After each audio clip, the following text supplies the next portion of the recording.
Bueno, hoy en Guardadores, con los buenos días, con las buenas tardes, para los que nos ven a través de YouTube o de diferentes redes, hoy vamos a hablar de temerarios y quisimos poner en nuestra imagen pues un avión caza,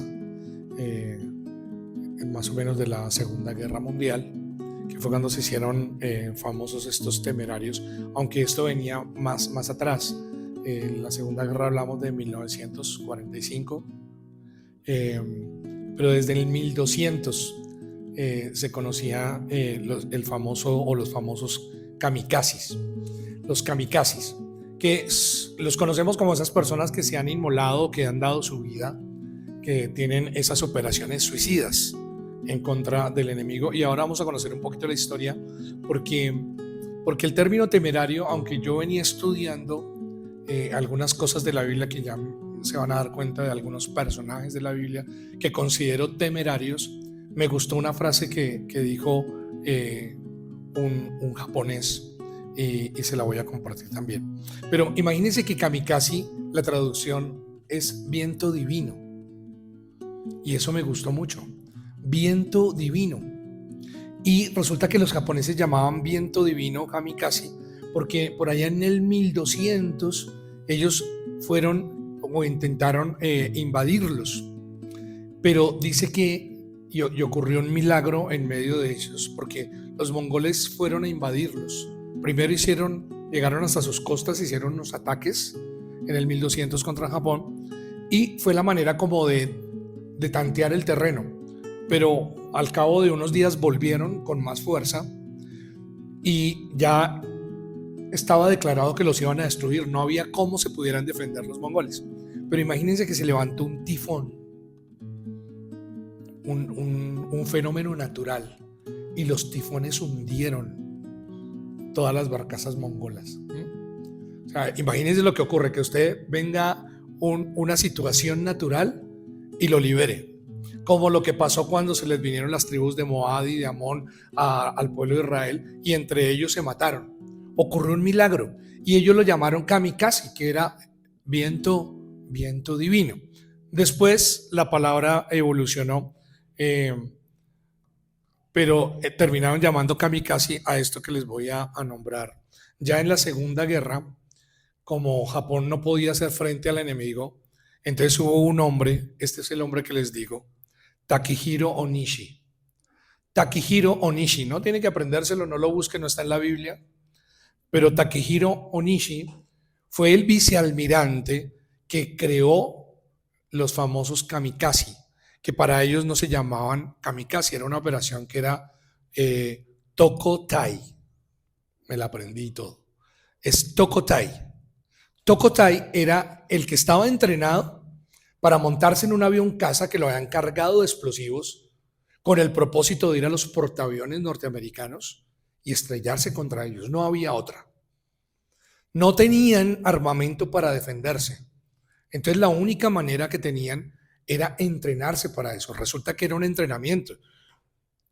Obviamente se descubrió porque alguien lo hizo alguna vez, ¿no? Y hay un hombre, un japonés famoso en eso, que se lanzó contra un portaaviones. Y desde ahí Takehiro Onishi empezó a liderar un grupo de personas, de soldados, que estaban entrenados para eso. Sabían que ese era su último vuelo. Sabían que tenían unos objetivos. Y esto tenía una estrategia específica. Ese avión caza subía y otros dos lo escoltaban. Tenían que protegerlo hasta que llegara a su objetivo. Y casi que los dos de escolta iban casi también a la misma misión. Casi que a la muerte, ¿no? Porque tenían que hacer que ese avión cumpliese su labor. Era su última misión. Y tenían que dar en el blanco, porque algunos no daban en el blanco, algunos eran derribados en el aire. Pero este Takehiro Onishi le ocurre algo, y es que él entrena, muchos soldados empiezan a llevar las operaciones. Hay un listado incluso de las bajas que ellos logran en esto. Pero después de que viene lo de la explosión atómica, hablando de Hiroshima, Nagasaki, pues Japón empieza a negociar la rendición. Y sabemos que es, bueno, 6 de agosto, 9 de agosto viene lo de Hiroshima, Nagasaki, pero es el 15 de agosto, cuando Japón decide rendirse. Y se rinde. Pero ocurre algo. Takehiro Onishi, que era el que ha entrenado hombres para morir, él dice, nos rendimos y yo sigo con vida. Y entrené gente que murió. Entonces él se practicó algo que en una época practicaban los japoneses, el famoso harakiri. Se hizo 2 cortes, uno en el abdomen y otro en el cuello.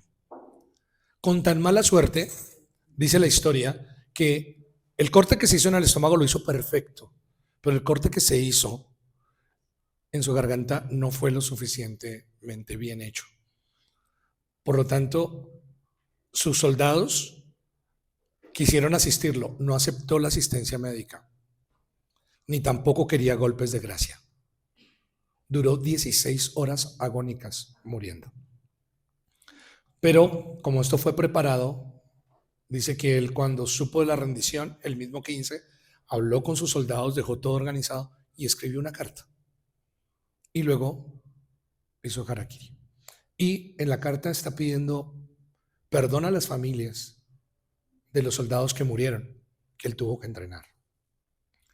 Pero al final, en la carta, dice algo que a mí me gustó y que lo dejó consignado este hombre. Dice que ser temerario solo beneficia al enemigo. Ser un temerario solo beneficia al enemigo.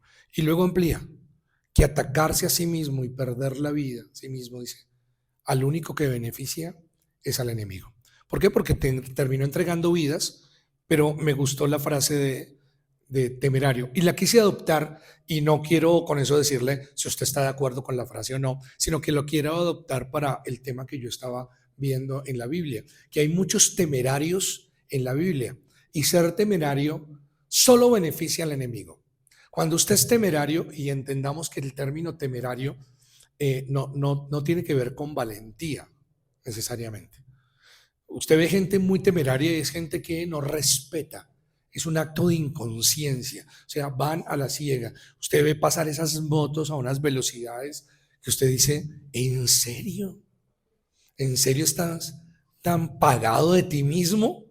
¿Sí? Te crees tan diestro, pero es que en un segundo puedes darte contra el mundo, por más virtuoso que seas y más hábil que seas. Y hay gente que es temeraria, a hacer cosas, ¿no? Y hay deportes, demás, hay una cantidad de cosas que son, pero digamos que el deporte amerita una valentía porque hay una preparación, pero hay cosas que son temerarias, ¿sí? Entonces, encontré algunos temerarios en la Biblia que me gustan. Y son temerarios, ¿por qué? Porque pidieron morirse. Y la mayoría le pidieron morirse al ser más poderoso del universo, que es Dios. Hombres temerarios. Pero también entiendo que detrás de un temerario hay algo que agobia al temerario. Y entonces hay momentos de nuestra vida donde entramos en un proceso de desesperación, de frustración, de agonía, de sin respuestas, que nos lleva incluso a pensar en ser temerarios y pedirle en ocasiones a Dios que si así van a ser las cosas, mejor no estemos más en este mundo. Solo una vez yo he hecho esa oración en mi vida, de decirle a Dios, yo no soy feliz. No soy feliz, no la estoy pasando bien, no me siento bien. Y yo sí te pediría que si esto va a ser así, y si esto no cambia, a mí me gustaría que ya estamos bien, que nos encontremos, que mandes por mí. Porque yo no me voy a mandar solo. Yo quiero que mandes por mí. Después de procesos difíciles, poder llegar y decirle a Dios, solo una vez en mi vida he hecho esa oración, de pedirle a Dios que mejor se acuerde de mí, Porque, ah, ¿y qué problema puede tener un? A veces no tiene que ver con la dimensión del problema, sino con la dimensión de lo que usted vive o siente. Y de ahí lo importante de manejar lo que sentimos. ¿Y con quién lo manejamos? ¿No? ¿Y con quién lo manejamos? Porque si usted lo maneja con redes sociales, hoy alguien dice, ay, me quiero morir, y alguien le ayuda, dice, hay varias formas para no dejar cabos sueltos, ¿sí? Y usted ya puede encontrar muchas formas para hacerlo. Ya usted no encuentra personas que dicen, no, espere, la vida es linda. No, usted ya puede encontrar, ay, quiere, lo que hay es formas, hay cómo ayudarle, se le hace la operación. Claro que sí, hay muchas maneras. ¿Con quién lo manejas también? Entonces el primer kamikaze o el primer temerario que yo encuentro en la Biblia es Moisés. Aunque hay muchos, ¿no? Hay muchos, pero yo voy a nombrar algunos. Moisés. Moisés llegó a pedir eso porque estaba agotado. Agotado mentalmente, agotado espiritualmente, agotado físicamente. Pero además tenía un problemita con Dios importante. En Números 11, verso 11, Moisés le dice al Señor, ¿por qué me tratas tan mal a mí, que soy tu siervo? Cuando yo leo esto, a mí no me deja de sorprender que he pasado por algunos pasajes, a veces sin mirar las dimensiones. Moisés le dice a Dios, ¿por qué me tratas tan mal a mí, que soy tu siervo? Sí. O sea, la situación que estaba viviendo Moisés era tan fuerte que consideraba que Dios lo trataba mal. Dice, ¿qué tienes en mi contra para poner sobre mí la responsabilidad de este pueblo? También andaba frustrado con el pueblo que tenía. No andaba muy contento con su trabajo. Y si uno empieza a mirar, a veces a hacer reflexiones, Dios, yo no estoy muy contento con mi trabajo, yo no estoy de acuerdo no estoy como muy contento con mis resultados, con mi proyecto, yo para dónde voy, de dónde somos, para dónde vamos. Me gusta también el humor que le pone, aunque para él no era humorístico, uno se ríe, él no. En el 12 dice, es que yo soy la mamá de toda esta gente.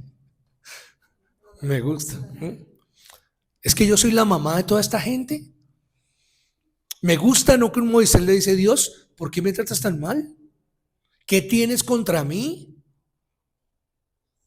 Que me pones a responderle a ese pueblo. ¿Sabe qué estaba pasando?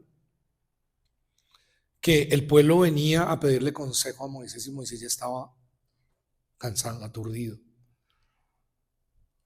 Dice, fui yo quien los dio a luz para que tú me digas, llévalos a tus brazos como hace un padre adoptivo, dice, a la tierra que tú les prometiste a tus antepasados. O sea, Dios ya le había dicho a Moisés qué hacer. Dijo, llévalos, adóptalos, ¿no? Y entonces ya llegó un momento donde Moisés dijo, yo no los di a luz, yo no soy la mamá de ellos. Y no sé cuántas veces usted haya podido tener expresiones como esas, ¿no? Es que a mí no me corresponde eso, yo soy la mamá de ellos. ¿Quién dijo? ¿Y de cuándo acá entonces yo tengo que adoptarlos como si fuera y llevarlos hasta la tierra que tú les prometiste? No le estaba pasando bien, Moisés. Adicional, el pueblo tenía hambre, entonces le habían pedido carne, porque se aburrieron del maná. Entonces, vivían milagros, pero se aburrieron un día del maná, pidieron cambio de menú y a Dios no, eso no lo inmutó. Pero a Moisés sí, porque Moisés, como ya ustedes oyeron, y es que yo soy la mamá de ellos. Porque ¿a quién venía el pueblo siempre? Verso 13, ¿dónde conseguiré carne para darle a toda esta gente cuando vengan llorando ante mí y me digan, danos carne para comer? Yo solo soy capaz de cuidar, yo solo no soy capaz, dice Moisés, de cuidar a todo este pueblo. Eso es mucho para mí. Y el verso 13, mi amigo temerario, si me vas a tratar de esa manera, te ruego que me quites la vida, porque así me libraré de tanto problema. Esa es la expresión de muchos de nosotros en momentos difíciles. O sea, Señor, si me llevas, yo ya me quito todo este problemita y yo ya me salgo de esta. Si me ayudas con eso, si me agilizas el trámite. Pero tiene que llegar a un punto de desesperación, porque usted puede tener problemas y usted está buscando soluciones, pero usted no quiere morirse. Usted todavía tiene sueños, esperanzas. Si se quiere morir, no, yo no estoy pensando en morirme. Yo tengo problemas, pero yo estoy buscando solución. Aquí estamos hablando de temerarios que ya llegaron al punto del hastío, donde habían orado y sienten que Dios no les contestó, donde sienten que tienen una responsabilidad más grande, que tienen sueños más grandes que ellos mismos, donde hay un proceso de cansancio. Pero ¿sabe una cosa? Moisés estaba en el lugar correcto, porque al menos Moisés estaba hablando con Dios. Moisés estaba hablando con Dios. Estaba en el lugar correcto. ¿Se imaginan de Moisés hubiera puesto eso en una red social y hubiera sugerido por un momento que quería morirse? ¿Se sabe cuánta gente le podía estar asistiendo en el proceso? ¿Cuánto le hubieran podido dar su propio consejo? Moisés tenía un problema, pero lo tenía con Dios y seguía hablando con Dios. Y quiso tratar su problema con Dios. Y si usted está teniendo problemas de frustración y está teniendo problemas de cansancio y cree que a usted le dieron una responsabilidad muy grande y dice que yo soy la mamá de ellos, y es que yo tengo que responder por ellos, o sea, yo solo no puedo más. ¿Cuándo usted no ha dicho eso, no? Es que yo solo no puedo. ¿Con qué respuesta se va a encontrar de los demás? En otros tampoco. Nadie puede solo. Nadie jamás ha podido solo. Me vas a librar de este problemita. Me vas a librar de esto. Me vas a quitar la vida. Dicen que la mamá de Facundo Cabral decía, si quieres hacer reír a Dios, cuéntale tus planes. Y yo creo que un poco pasa con Moisés cuando dice, quítame la vida. Porque le hago la pregunta, ¿Dios le quitó la vida a Moisés? Yo no puedo decir, ¿lo dejó con todos esos problemas? ¿Lo dejó vivo y con todos esos problemas? Porque el ser temerario, y aquí hablo del término temerario, es cuando se pide morirse. Y vuelvo a la frase de mi amigo Onishi, que dijo, ser temerario solo ayuda al enemigo.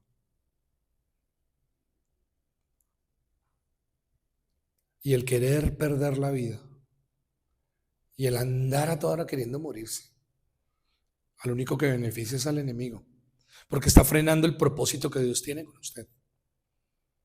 Y qué bueno que Moisés estaba hablando con quien tenía que hablar. ¿Qué pasó con Moisés? Dios le nombra 70 ancianos sabios que inmediatamente lo asistan y le ayuden, y él se quite la carga de estar hablando con el pueblo. Dijo, elige personas diligentes que te ayuden en tu labor. En pocas palabras, como que Dios le hizo un pequeño rebranding y le reorganizó y le hizo toda una investigación empresarial y le generó una cultura organizacional diferente y le dijo, usted lo que necesita es ayuda. Usted necesita una estrategia, un plan. Usted lo que necesita es organizar su tiempo. Y resulta que 70 ancianos vinieron a ayudarle para que atendiera, y solo algunos casos vendrían a Moisés. Y se organizó el Señor Moisés. Al cabo de 2 semanas Moisés ya no se quería morir. Ya estaba bien, ¿eh? Ya estaba hablando con Dios. Ya estaba pasándola bien. ¿Qué es lo que le quiero decir con eso? Que hay momentos para nosotros que son punto de quiebre. Pero si los tratamos con Dios, pueden ser las oportunidades para crecer. No sé cuántas veces usted haya querido morirse o que haya estado al borde de, y Dios haya abierto una nueva puerta y una nueva dimensión. Jeremías, el profeta llorón, porque compuso las lamentaciones.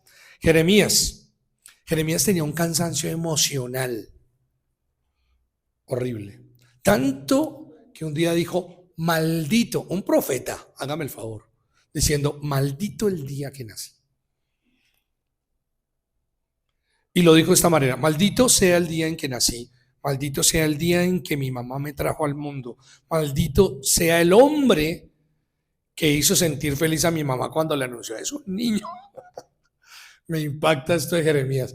Jeremías no solo se mete con maldito el día en que nací, sino que Jeremías se le ocurrió maldecir a alguien que solo dio la noticia.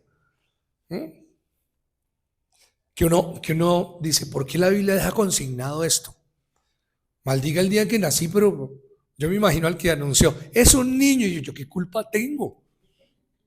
Que resulta que ahora el profeta Jeremías me maldijo a mí, porque el día en que nació yo estaba por accidente ahí y dije, ay, es un niño. Pero Jeremías maldijo el día en que nació, maldijo el día en que la mamá lo trajo al mundo, casi que también le achacó la responsabilidad a la mamá, y maldito el hombre que hizo sentir feliz a mi papá, cuando dijo que era un niño. Claro, para la época decir que era un niño era motivo de mayor alegría, porque era seguir la descendencia. Además porque podría ser o un guerrero, o un rey, o un profeta. Tendría alguna labor, un levita. Pero todos calaron, la mamá, el papá, él y hasta él. Gracias por estar donde no debe estar, ¿no? Lo que llamamos ese tres dedos, ese batracio. Que le comunicaran a él, sí supo, ¿no? Que Jeremías lo maldijo a usted. Usted fue el que dijo que era un niño, ¿no? ¿Y yo por qué? Pues a tal punto estaba Jeremías que eso fue lo que dijo. Ahora, no se quedó solo con eso. Vino lo peor para este hombre que anunció. Que ese hombre, uno podría decir, ya déjelo ahí, ¿no? Que ese hombre sea como las ciudades que el Señor ha destruido sin compasión. Que escuche gritos de dolor en la mañana y de guerra al mediodía.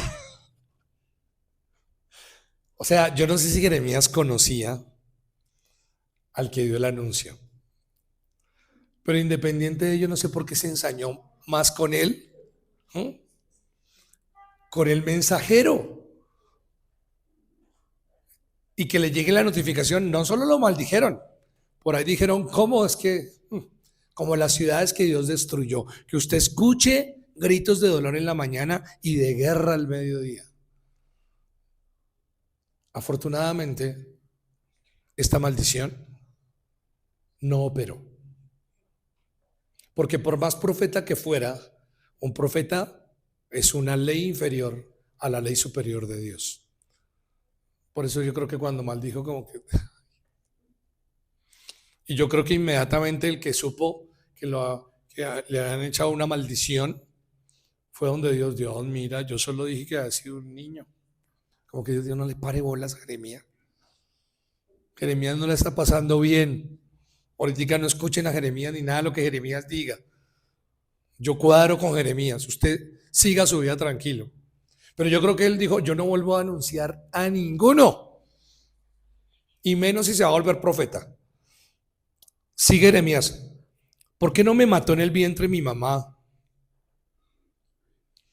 Porque ella hubiera sido mi sepulcro y yo nunca hubiera salido de su vientre. ¿Por qué tuve que salir del vientre de mi madre? Para ver todo este dolor y sufrimiento y para pasar lleno de vergüenza el resto de mi vida. No la estaba pasando mal Jeremías, un poquito nomás. Sin embargo, Jeremías termina anunciando profecías Al cabo de un tiempo, Jeremías estaba viendo un pueblo responder. Al cabo de un tiempo, Jeremías estaba ejerciendo todas sus profecías y su ejercicio ministerial. Elías, en 1 Reyes 19, estaba asustado, entró en un proceso depresivo. En 1 Reyes dice que lo amenazó Jezabel, le dijo que lo iba a matar. Verso 3 de 1 Reyes 19. Elías se asustó tanto al escuchar esto que escapó para salvar su vida. Llevando consigo a sus siervos, se fueron a Berseba, que está en Judá, y Elías dejó a su siervo allí. Entonces Elías caminó todo el día por el desierto, se sentó debajo de un arbusto y con ganas de morirse dijo: basta ya, Señor, déjame morir, que no soy mejor que mis antepasados. Elías, un hombre que cuando se quitaba el manto y le pegaba al Jordán, el Jordán se abría. O sea, él no necesitaba puentes. Él podía cruzar el Jordán por donde quisiera. Simplemente ponía su manto sobre el Jordán se abría, Elías pasaba. Pero un día lo amenazaron de muerte. Es que todos los días no está uno para chistes. No todos los días está uno para soportar. No todos los días tiene uno la misma fuerza. Y ese día cogieron débil a Elías. Y Elías entonces terminó sufriendo. ¿Qué pasó con Elías? Terminó en una cueva asustado. Pero Dios lo asistió. Le enviaba cuervos que le llevaran comida. Y un ángel que le enviaba agua. Y le decía: Elías, come, bebe, duerme, come, bebe, duerme. La terapia de Dios en medio de un proceso depresivo fue: mijito, coma. Que si el enfermo come, no se muere. Hidrátese bien y duerma.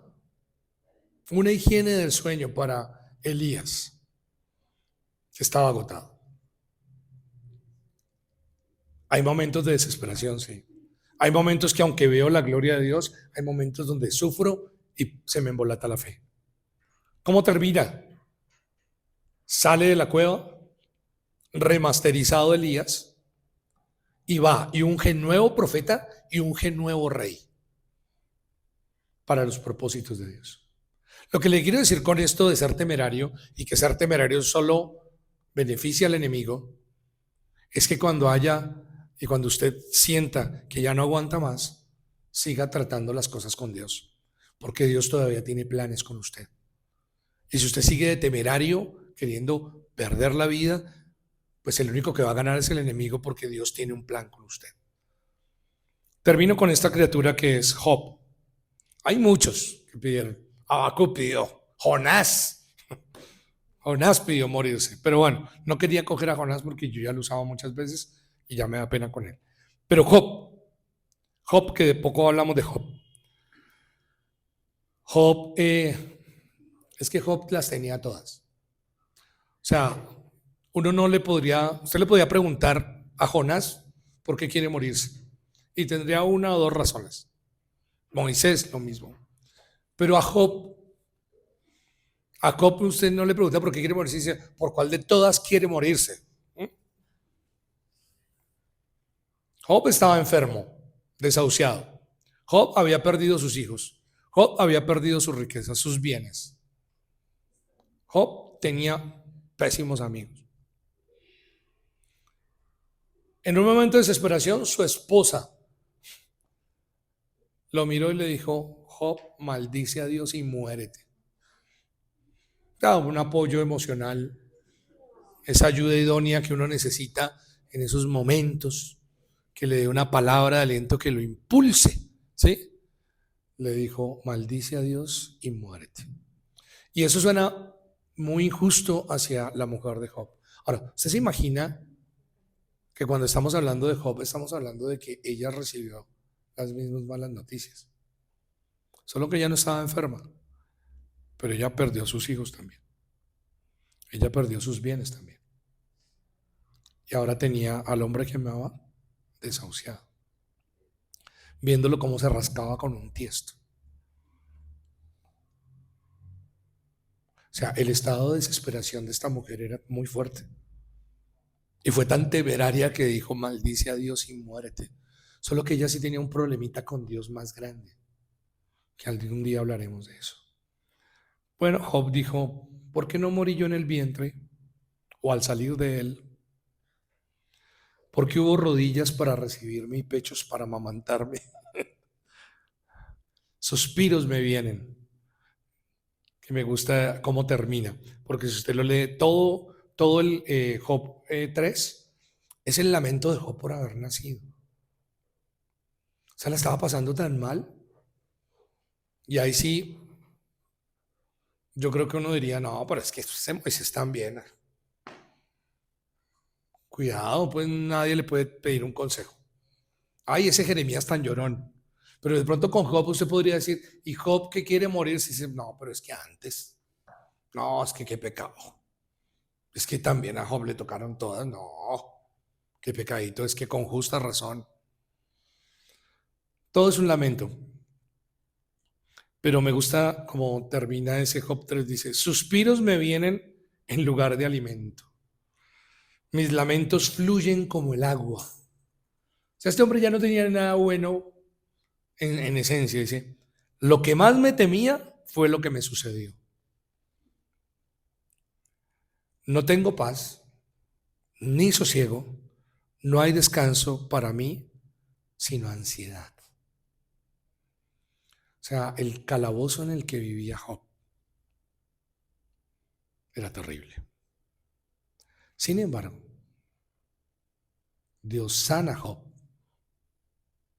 Dios le devuelve todo a Job. Ustedes miran, ay, los hijos no. Tuvo más hijos, tuvo más hijas. Volvió a ser muy rico. Le dejó la misma esposa.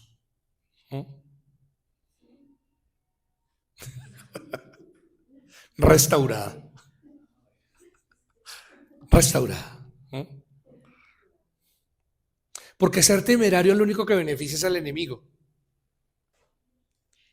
Porque a veces el paso fácil de desesperarme y decir Dios, mátame, una decisión temeraria a alguien que lo podría hacer,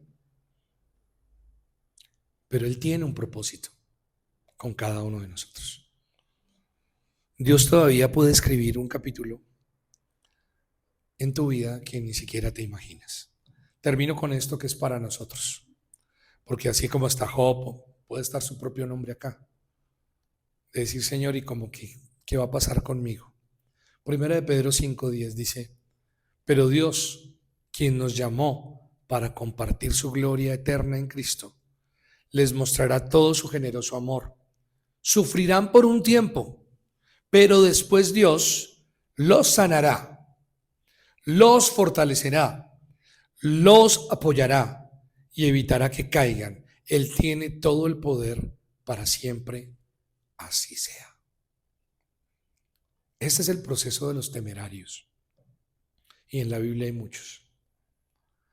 Pero cualquiera que sea la situación que usted viva, sufrirá un poco de tiempo, pero después Dios te va a sanar. Si estás enfermo, Dios te va a sanar. Dios te va a fortalecer. Dios te va a apoyar. Dios va a evitar que tú caigas. Él tiene el poder para siempre. Así sea. Dios, en esta mañana damos gracias por tu palabra, porque siempre estás con nosotros, porque siempre nos ayudas, porque siempre envías desde el cielo nuevo aliento, nuevas fuerzas. Porque hay momentos donde hemos sido temerarios y pedirte que es mejor que te acuerdes de nosotros. Por situaciones que pueden ser leves, pero lo que sentimos es muy profundo. Señor, guarda cada familia, guarda cada persona. De momentos de desesperación, de momentos de angustia, de momentos que llevan al extremo, al quiebre. O de llegar a pensar como Moisés que nos tratas mal, como si tuvieras algo contra nosotros. Líbranos del momento de desesperación de Jeremías, de incluso maldecir el día en que nació, pero maldecir también a aquellos que dieron la noticia. Como si los demás tuviesen la culpa de nuestras agonías o de nuestros quebrantos. Líbranos, Dios, de llegar a tal punto de amargura que empecemos a generar o a salpicar sobre los demás dolor, angustia, maldición, confusión. Señor, entendemos lo que dice tu palabra, que tú nos llamaste para compartir tu gloria. Y que aunque en este mundo encontremos aflicción y suframos un poco, tú después nos sanarás, nos fortalecerás, nos vas a apoyar y evitarás que caigamos. Porque tú tienes el poder para hacerlo. Por eso hoy te pedimos que tu propósito se cumpla. Porque el querer morirnos solo beneficia al enemigo, porque dejaríamos de cumplir el plan que tú tienes con nosotros. Por eso hoy nos reconciliamos contigo y con el plan que tienes para nuestras vidas. Que tu palabra corra y sea glorificada en nosotros. Que nos bendigas, que nos sanes, que nos permitas en esta tierra cumplir el propósito para el cual nos llamaste. A ti sea la gloria, a ti sea la honra, para siempre. Y gracias por bendecir, por sanar, por fortalecer, por cuidar, por proteger, por enjugar cada lágrima de cada persona que oye este mensaje. Que a cada uno de los que hoy puede vivir desesperación, tú les muestres que tienes un plan maravilloso con ellos y que estás a punto de cambiar el capítulo de sus vidas para llevarlos a una mayor gloria. Te bendecimos, Dios, y te damos gracias en Cristo Jesús. Amén. Amén. Muchas bendiciones, iglesia. Un abrazo.